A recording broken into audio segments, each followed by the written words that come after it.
اللہ اللہ حضور کی باتیں۔ اعوذ باللہ من الشیطان الرجیم، بسم اللہ الرحمن الرحیم۔ السلام علیکم۔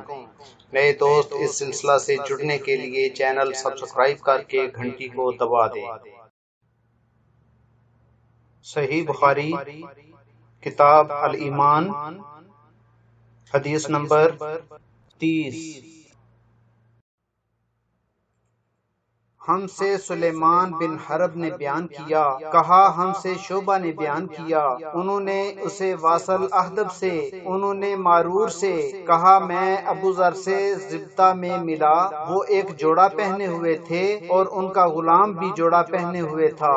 میں نے اس کا سبب دریافت کیا تو کہنے لگے کہ میں نے ایک شخص یعنی غلام کو برا بھلا کہا تھا اور اس کی ماں کی غیرت دلائی یعنی گالی دی، تو رسول اللہ صلی اللہ علیہ وسلم نے یہ معلوم کر کے مجھ سے فرمایا، اے ابو ذر، تو نے اسے ماں کے نام سے غیرت دلائی، بے شک تجھ میں ابھی کچھ زمانہ جاہلیت کا اثر باقی ہے، یاد رکھو ماتحت لوگ تمہارے بھائی ہیں، اللہ نے اپنی کسی مصلحت کی بنا پر انہیں تمہارے قبضے میں دے رکھا ہے، تو جس کے ماتحت اس کا کوئی بھائی ہو تو اس کو بھی وہی کھلائے جو آپ کھاتا ہے اور وہی کپڑا اسے پہنائے جو آپ پہنتا ہے، اور ان کو اتنے کام کی تکلیف نہ دو کہ ان کے لیے مشکل ہو جائے، اور اگر کوئی سخت کام ڈالو تو تم خود بھی ان کی مدد کرو۔